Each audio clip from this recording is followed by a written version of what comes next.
Egg paratha. Sanjeev नगर नाम के शहर में कपाड़िया नाम का एक आदमी एक ढाबा चलाता था। उसके पास करण रसोई के रूप में काम करता था।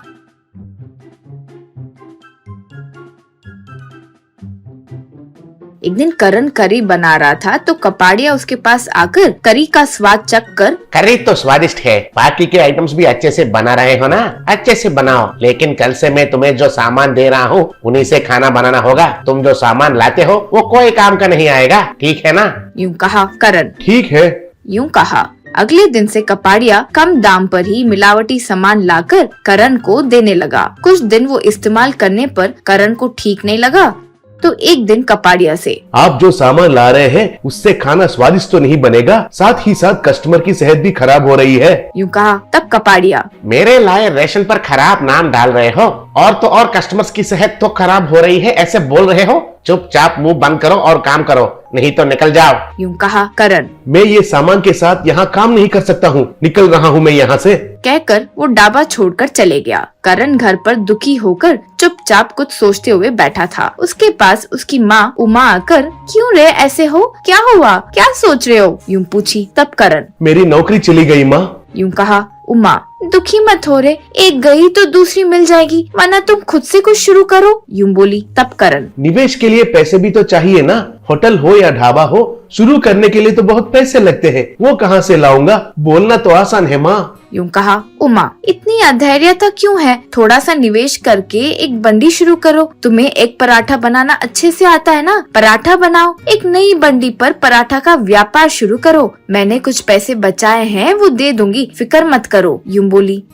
माँ की मदद से करण एक सेंटर पर बंडी पर ही पराठा बनाकर बेचना शुरू किया। वो जो एक पराठा बनाता था वो बहुत स्वादिष्ट होता था। एक पराठा के साथ एक करी भी कम दाम पर बेचता था। दाम कम और स्वाद अधिक होने से धीरे धीरे ज्यादा ग्राहक आने लगे, बहुत लोग आने लगे। करण के बंडी के पास रोज एक रिटायर्ड कर्नल आता था, एक पराठा खाता था, अच्छे से बात भी करता था। करण के एक पराठे के लिए कस्टमर्स बढ़ने लगे।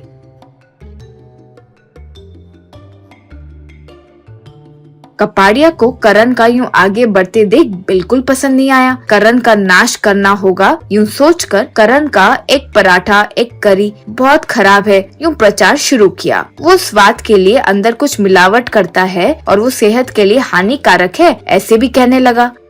इससे करण का व्यापार पर असर हुआ। एक दिन कर्नल करण के पास जब आया तो करण को देखकर, क्या हुआ करण, ऐसे डल क्यों हो, यूं पूछा। तब करण, वो कपाड़िया ने सब खराब कर दिया है सर, वो मुझ पर झूठा प्रचार करके मेरा व्यापार खराब कर दिया, क्या करूं समझ नहीं पा रहा हूँ, यूं कहा। तब कर्नल, फिक्र मत करो करण, अच्छे लोगों के साथ हमेशा अच्छा ही होता है, उदास मत हो, मेरी बात मानो और जैसे मैं कहता हूँ वैसे करो। कहते हुए करण से कुछ कहा।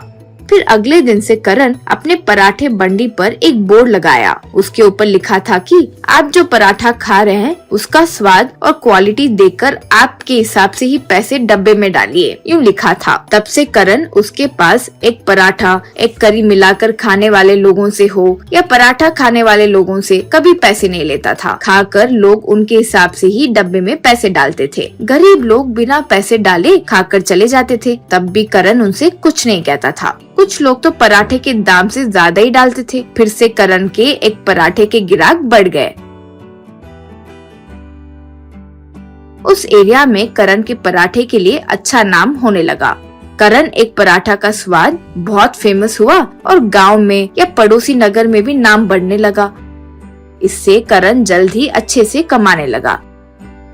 एक ढाबा भी शुरू किया। उस ढाबे पर भी एक बोर्ड लगा रखा था। उस पर भी ऐसे लिखा था कि आप जो पराठा खा रहे हैं उसके स्वाद और शुद्धता के हिसाब से आप ही पैसे तय करके डब्बे में डालिए। ढाबा भी अच्छे से चलने लगा।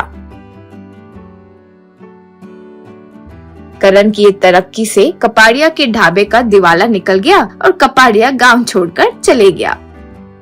कर्नल करण को देखकर खुश हुआ। करण एक दिन कर्नल से, आपकी सलाह मेरे लिए बहुत काम आई, आपका ये एहसान मैं कभी भी नहीं चुका पाऊंगा, यूं कहा। तब कर्नल, मेरा तो इसमें कुछ नहीं है करण, सच्चाई और ईमानदारी से काम करोगे तो आगे बढ़ोगे, ये तुमने साबित किया है, यूं कहा। करण बहुत खुश हुआ।